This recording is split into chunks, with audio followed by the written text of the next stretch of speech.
You've heard of the Grinch, right? The guy who tried to steal Christmas?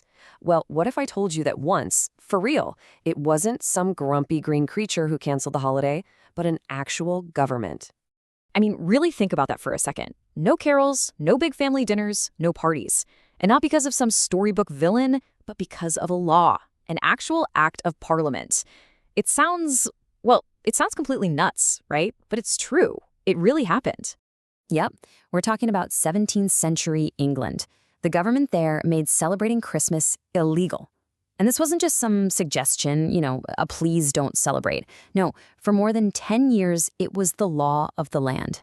So how do you think people reacted? Well, let's just say they didn't take it lying down. Not at all. The backlash was immediate, and it was intense. We're talking pro-Christmas riots.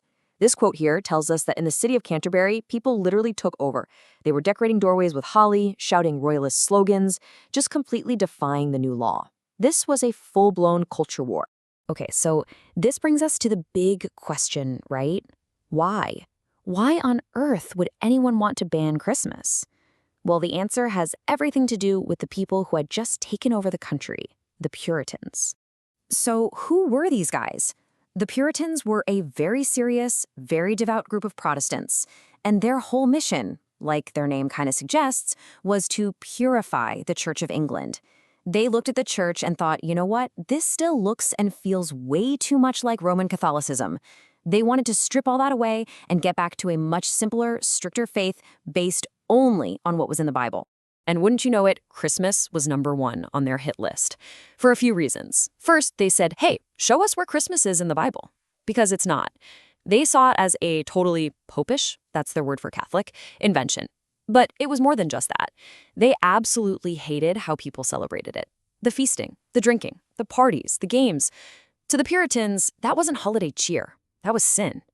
They thought all that merrymaking was just leftover pagan nonsense that had no business in a truly Christian society.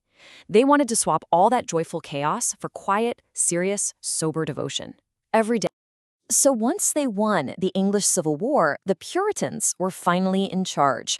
They had the power to turn their beliefs into laws, and that's exactly what they did, kicking off what was basically a 13-year war on holiday cheer.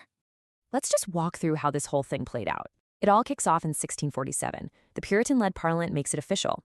Christmas is banned, but people pushed back hard. By 1652, you got books coming out defending the holiday. The real game changer, though, was in 1658. The main Puritan leader, Oliver Cromwell, dies, and that really weakened their government. And bam, just 2 years after that, in 1660, the monarchy is brought back, and one of the first things they do is lift the ban. And check out this quote from one of those books, The Vindication of Christmas. It really shows you how personal this fight was. This wasn't some high-minded political debate for most people. No, they were defending things they loved, actual traditions. They were fighting for old Father Christmas, for singing carols, for playing cards, for dancing, for the simple joys that they felt were being ripped away from them.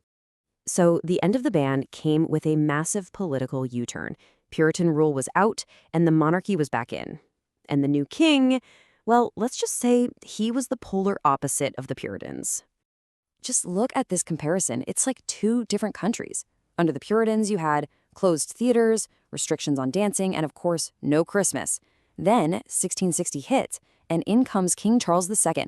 They called him the Merry Monarch for a reason. All of a sudden, the theaters are open again, parties and dancing are encouraged, and Christmas is officially back on the calendar. Can you imagine the cultural whiplash? It must have been insane. And you can just feel the pure relief in this little rhyme from the time. It says, "Now thanks to God for Charles' return, whose absence made old Christmas mourn." I mean, that says it all, doesn't it? For regular folks, the king coming back meant their traditions were coming back. It meant joy was coming back. It meant Christmas wasn't in mourning anymore. But the story doesn't end there. And here's the surprising part. Even though the ban was gone in 1660, you can't just erase over a decade of suppression. You can't just flip a switch and have everything go back to the way it was. The war on Christmas, it left a scar, a really deep one. See, the problem was that the damage was already done. For almost 200 years after the ban was lifted, Christmas just wasn't the same. It was a much quieter, more subdued holiday. All those big, loud, rowdy community celebrations had been stamped out for so long that people started to forget them. The holiday's festive spirit was fading. and it really needed a hero to bring it back. And that hero, that champion, was a name you definitely know: Charles Dickens. Think about it. When he wrote A Christmas Carol back in 1843, he wasn't just writing a spooky story. He was on a mission. He was trying to single-handedly revive the spirit of Christmas. And he did it by reshaping it, turning it into this holiday centered on family, generosity, and kindness.